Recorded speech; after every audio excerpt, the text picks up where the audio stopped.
রব করিম নাম দিল তার নবী মুহাম্মদ।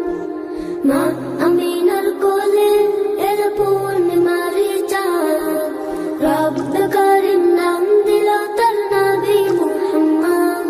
মুহাম্মাদুন রাসূলুল্লাহ, মুহাম্মাদুন রাসূলুল্লাহ।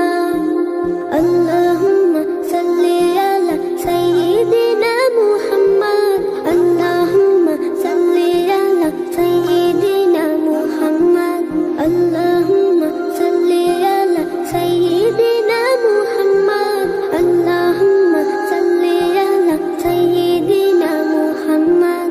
জগৎ থেকে কেটে গেল সকল আমানিশা, পথ ভোলারা খুঁজে পেল সঠিক পথের দিশা।